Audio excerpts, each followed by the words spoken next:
Good afternoon everybody. This is Ramya. మనం కొన్ని రోజులుగా మనం జిఎస్టీ సబ్జెక్ట్ని డిస్కస్ చేసుకుంటున్నాం కదండి. జిఎస్టీ సబ్జెక్ట్ థర్డ్ బీకామ్ వాళ్ళకి 5th సెమిస్టర్లో ఉంటుంది. సో ఫస్ట్ యూనిట్ నుంచి చాలా టాపిక్స్ అనేది మనం డిస్కస్ చేసుకున్నాం. So today we are going to discuss about limitations of GST. దీనికంటే ముందు ప్రీవియస్ క్లాస్లో మనం అడ్వాంటేజ్ ఆఫ్ జిఎస్టీ అంటే ఏంటో తెలుసుకున్నామండి. అలాగే ఒక విషయం ఉందంటే మంచి చెడు రెండు ఉంటాయి. సో జిఎస్టీ వచ్చిన తర్వాత మన కంట్రీ ఇండియా ఎకనామికల్గా ఎంతో డెవలప్ అయిందని మనం చెప్పుకున్నాం. అలాగే డిఫరెంట్ ఫీల్డ్స్గా కూడా మనం చూసాం. Consumer point of view, consumer ఎలా సేవ్ అయ్యాడో ప్రీవియస్ క్లాస్లో తెలుసుకున్నాం. ఎలా అండి, అతను డబుల్ ట్యాక్స్ అనేది పడేది కాబట్టి ఈ మ్యానుఫ్యాక్చరర్ నుంచి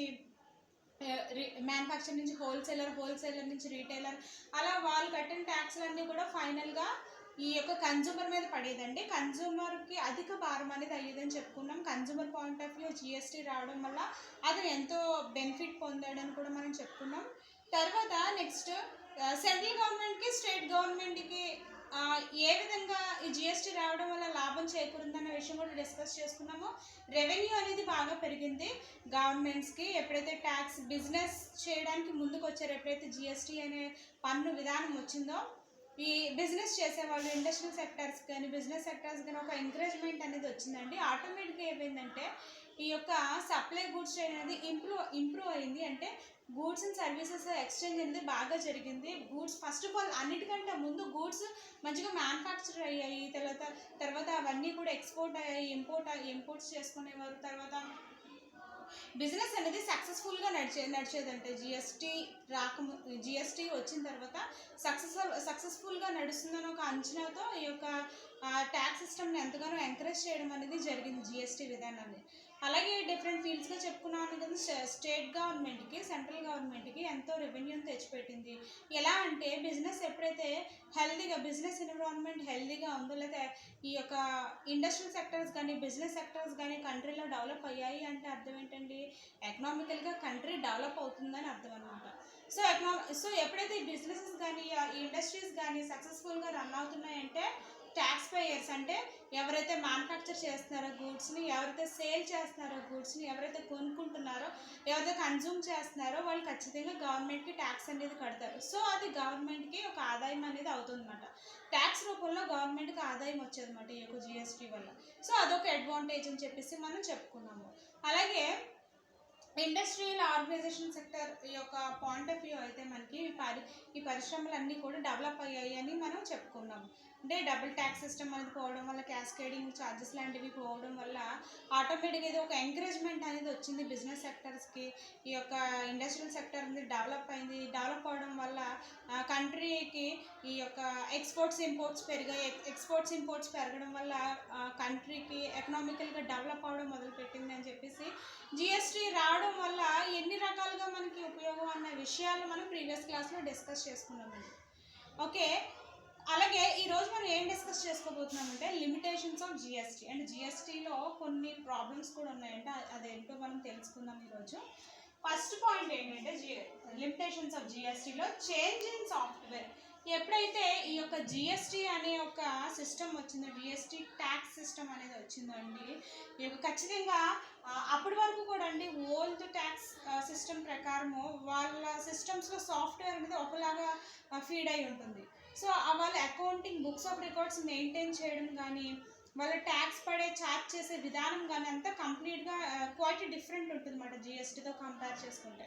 సో ఎప్పుడైతే ఈ యొక్క జిఎస్టీ ట్యాక్స్ సిస్టమ్ అనేది తీసుకురావడం జరిగిందో, వాళ్ళకి ఆ సిస్టమ్స్లో, అంటే వాళ్ళు వాడే కంప్యూటర్ సిస్టమ్స్లో కానీ ఎలక్ట్రానిక్ వాళ్ళు వాడే ఇంకా వివిధ రకాల బిజినెస్కి వాడే వివిధ రకాల ఎక్విప్మెంట్స్లో కూడా అండి ఈ యొక్క సాఫ్ట్వేర్ అనేది అప్డేట్ చేసుకోవాల్సిన పరిస్థితి వచ్చిందండి. అంటే equipments in the sense computers are laptop something. Okay, అంటే ఎక్కడైతే డేటాని స్టోర్ చేస్తారో, బిజినెస్కి సంబంధించిన డేటాని, ఈ ఫైనాన్షియల్ ట్రాన్సాక్షన్స్ని స్టోర్ చేస్తారో, అకౌంట్స్ని స్టోర్ చేస్తారు కదండి, దానికి సంబంధించిన సాఫ్ట్వేర్ అనేది మార్చుకోవాల్సిన పరిస్థితి వచ్చిందంట. అదొక డిసడ్వాంటేజ్గా చెప్తున్నారు. అంటే ఏంటంటే ఇప్పుడు ఇదివరకు అయితే ఐ థింక్ మీకు తెలిసే ఉంటుంది. ఇదివరకు టాలీ నేర్చుకునేవాళ్ళం. టాలీ నేర్చుకున్నప్పుడు జస్ట్ ఓన్లీ టాలీలో వెర్షన్స్ వచ్చాయి మనకి. బట్ ఇప్పుడు ఏంటంటే ప్రజెంట్ టాలీ విత్ జిఎస్టీ అంటున్నారు. అంటే జిఎస్టీకి కొన్ని రకాల రూల్స్ ఉంటాయి. ఆ ట్యాక్స్ రేట్స్ అన్ని అప్లై చేస్తూ మనం ఒక టాలీ అనేది చేయాలన్నమాట. సో ఏమవుతుంది, ఈఆర్పీస్ చేంజ్ చేసుకోవాలండి. సాఫ్ట్వేర్ అంటే ఈఆర్పీ ప్రతి కంపెనీలో కూడా ఒక సిస్టమ్ అనేది ఉంటుంది, ఒక స్ట్రక్చర్ అనేది ఫ్రేమ్ చేసుకొని ఉంటారు. అలాగే బుక్స్ ఆఫ్ రికార్డ్స్ కూడా దానికి తగ్గట్టే మెయింటైన్ చేస్తూ ఉంటారు according to the direction of the central government. అంటే సిబిడిటీ వాళ్ళు, ట్యాక్స్ డిపార్ట్మెంట్ వాళ్ళు ఏ విధంగా అయితే ఈ యొక్క బుక్స్ ఆఫ్ అకౌంట్స్ని మెయింటైన్ చేయనున్నారో, గవర్నమెంట్ ఆదేశానుసారం వాళ్ళు కొన్ని రకాల books of accounts mandatory compulsory maintain చేయాలి.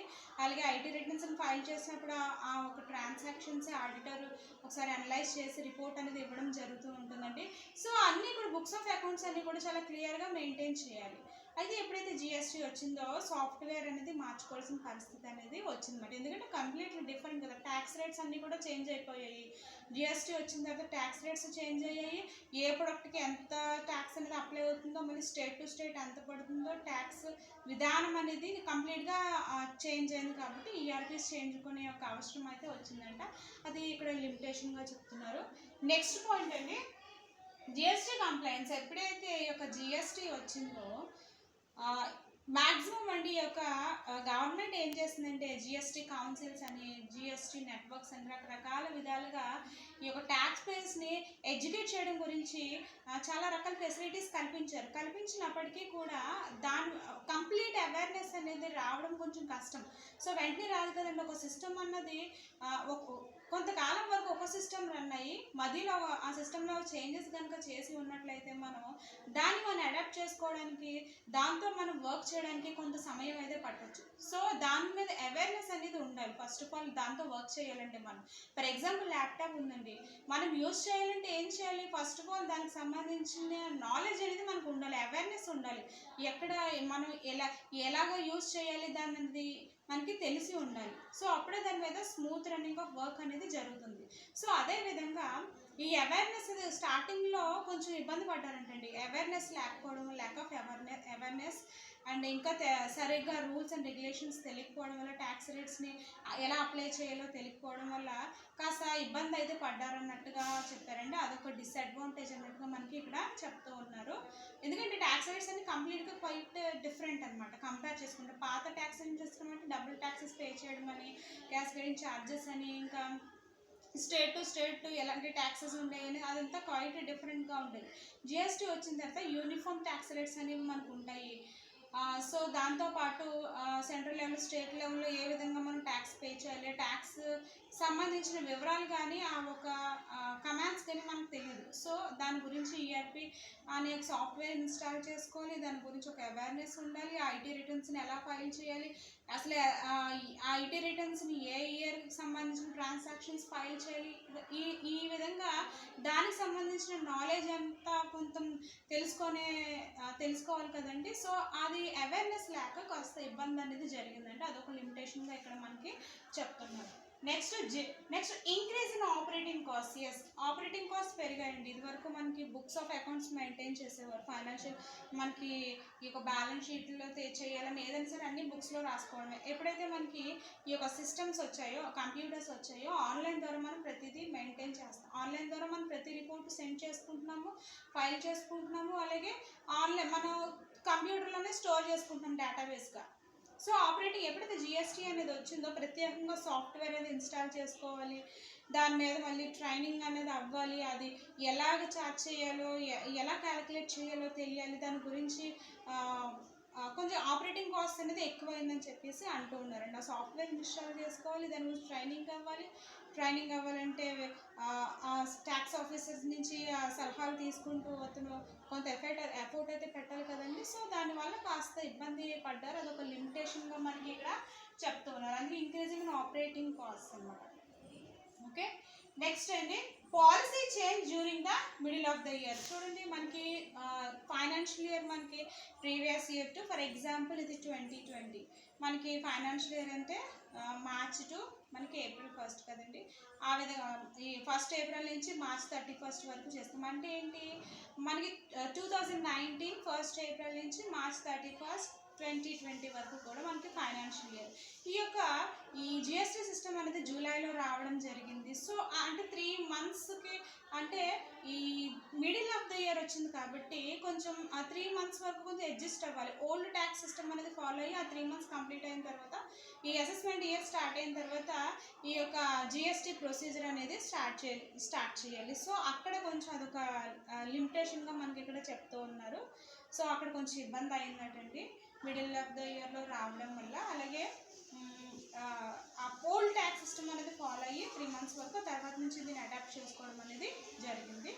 నెక్స్ట్ అండి ఆన్లైన్ ప్రొసీజర్, ప్రతిదీ కూడా ఆన్లైన్ ప్రొసీజర్ అని మనకి ఇక్కడ చెప్పడం జరిగింది. జిఎస్టీ అప్లై చేయడం అంటే మనకి దానికి స్ట్రక్చర్ తెలిసి ఉండాలి, దాని గురించి కంప్లీట్ అవేర్నెస్ అనేది ఉండాలి. ఐడి రిటర్న్స్ కూడా మనం త్రూ ఆన్లైన్ ద్వారా సెండ్ చేసే విధంగా, ఆన్లైన్ ద్వారా ఫైల్ చేసుకునే విధంగా ఫెసిలిటీస్ అనేది కల్పించారు మనకి జిఎస్టీ నెట్వర్క్ అనే పేరుతో. ఈ యొక్క జిఎస్టీ కౌన్సిల్ వారు కేర్ తీసుకుని. సో అవన్నిటి మీద అవేర్నెస్ ఉంటే తప్ప మనం దాని మీద వర్క్ అనేది చేయలేం. సో వర్క్ తెలిసి వర్క్ అంటే కంప్లీట్గా మనకు అలవాటు అయితే వర్క్ అనేది స్మూత్గా వెళ్ళిపోతుంది. అలవాటు లేని వర్క్ కొంచెం తడబాటు అనేది ఉంటుంది. కాబట్టి అవేర్నెస్ లేకపోవడం వల్ల కొత్త స్ట్రక్చర్ వల్ల కాస్త ఇబ్బంది అయితే పడ్డారంటే ఆన్లైన్ ప్రొసీజర్స్ అనేసరికి కాస్త అవి మెయింటైన్ చేయడానికి కాస్త అదొక సమస్యగా మారిందంటే ప్రతిదీ కూడా డేటాని ఆన్లైన్లో మెయింటైన్ చేయడం, ఆన్లైన్ ద్వారా అంటే అప్పటికి ఆన్లైన్ అంత డెవలప్ అవ్వలేదు. ఇప్పుడు మనకి అవేర్నెస్ అనేది వచ్చింది, బట్ అంత డెవలప్ అవ్వలేదు కాబట్టి ఆన్లైన్ గురించి అంతగా తెలియదు వాళ్ళకి. ఎలా బుక్ చేసుకోవాలి, ఎలా చేయాలి, ఫైల్స్ని ఎలా రిటర్న్ చేయాలి అనే విషయం తెలియదు కాబట్టి దాని గురించి ప్రత్యేకంగా టైం వెచ్చించాలి, డబ్బులు ఖర్చు పెట్టాలి. సో ఈ విధంగా అదొక డిసడ్వాంటేజ్ అన్నట్టుగా మనకి ఇక్కడ చెప్పడం జరిగింది. నెక్స్ట్ అండి higher tax burden to small scale ఇండస్ట్రీస్కి, ఎంటర్ప్రెన్యూర్స్కి కొంచెం బర్డెన్ అయిందండి. మరి చెప్పుకున్నాం కదా మనం ఈ small scale middle scale develop అయ్యాయి అంటే ఈ యొక్క స్మాల్ స్కేల్ ఇండస్ట్రీస్కి కాస్త బర్డెన్ అనేది అయిందంటండి. అంటే ఏంటంటే టర్న్ ఓవర్ ఇది వరకు 1.50 crores అలా దాటితే కనుక బిజినెస్ టర్న్ ఓవర్ అప్పుడు మాత్రమే ట్యాక్స్ అనేది పే చేసేవారు. ఇప్పుడు జిఎస్టీ వచ్చిన తర్వాత 20 lakhs టర్న్ ఓవర్ ఉంటే ట్యాక్స్ అనేది పే చేయాలి, 70 lakhs టర్న్ ఓవర్ అలా ఉంటే ట్యాక్స్ అనేది పే చేయాలి, ఐడి రిటర్న్స్ ఫైల్ చేయాలి. ఆ విధంగా రూల్ తీసుకురావడం వల్ల అంటే 1.50 ఉండే ఒక అంత టర్న్ ఓవర్ ఉంటేనే ట్యాక్స్ కట్టేవారు. ఇప్పుడు 20 lakhsకి తగ్గించేశారు. దానివల్ల ఏమైందంటే స్మాల్ స్కేల్ ఇండస్ట్రీస్కి కాస్త బర్డెన్ అయిందంట. సో అప్పటి వరకు వాళ్ళు ఏ ట్యాక్స్ కట్టుకుంటే చక్కగా బిజినెస్ చేసుకునేవారు. ఎప్పుడైతే ఈ విధానం అనేది వచ్చిందో వాళ్ళకి ట్యాక్స్ బర్డెన్ అనేది పడింది అన్నట్టుగా మనకి ఇక్కడ డిసడ్వాంటేజ్గా చెప్తున్నారు. Next no clarity on tax holidays. అసలు క్లారిటీ ఇవ్వలేదంటండి మనకి. కొన్ని రకాల అంశాలకి మనకి కొన్ని రకాల ఫీల్డ్స్ కానీ ట్యాక్స్ హాలిడేస్ అనేవి ఉంటాయండి. అవి క్లారిటీ అనేది ఇవ్వలేదు. ఎందుకంటే అప్పుడే రావడం వల్ల దాని గురించి కరెక్ట్ ఇన్ఫర్మేషన్ కానీ క్లారిటీ కానీ ఇవ్వడం జరగలేదు. సో దాని గురించి క్లారిటీ లేక చాలా వేరియేషన్స్, చాలా సమస్యలు అనేవి వచ్చాయండి. దీని గురించి కరెక్ట్ ఇన్ఫర్మేషన్ లేకపోవడం వల్ల ముఖ్యంగా అండి ఈ యొక్క జిఎస్టీ వచ్చిన తర్వాత అత్యధికంగా కాస్త గొడవ చేసిన వాళ్ళు ఎవరైనా ఉంటే టెక్స్టైల్ ఇండస్ట్రీస్ వాళ్ళు, ఈ యొక్క మెడిసిన్స్ సంబంధించిన వాళ్ళు కొంచెం గొడవ చేయడం జరిగిందండి. జిఎస్టీకి వ్యతిరేకంగా గొడవ చేయడం జరిగింది. బట్ ఏదేమైనప్పటికీ ఇప్పుడు జిఎస్టీ అనేది ఇప్పుడు అమల్లో ఉంది. ఈ విధంగా మనకి జిఎస్టీలో ఉన్న కొన్ని రకాల డిసడ్వాంటేజెస్ గురించి ఇక్కడ మనకి టెక్స్ట్ బుక్లో ఇవ్వడం జరిగింది. So this is all about the limitations of GST. Okay అండి. ఈ విధంగా ఎలాగైతే ఒక అంశంలో మంచి చెడు ఎలాగైతే ఉంటాయో మనకి జిఎస్టీ వచ్చిన తర్వాత కంప్లీట్గా అంటే ఈ బర్డెన్ అనేది స్మాల్ స్కేల్ ఇండస్ట్రీస్ మీద పడింది. ఓకే, ఎందుకంటే టర్న్ ఓవర్ వాల్యూ తగ్గించారు కాబట్టి. అండ్ తర్వాత దీని గురించి అవేర్నెస్ లేకపోవడం వల్ల ఈ యొక్క ప్రాబ్లమ్స్ అనేవి ఫేస్ చేయడం అనేది జరిగింది. ఇండస్ట్రియల్ సెక్టర్ వారు, బిజినెస్ సెక్టర్ వారు, కన్జ్యూమర్ కూడా సరైన అవగాహన లేకపోవడం వల్ల he may be lot of confusion. So these are all about limitations. I hope you understood this topic. Thank you.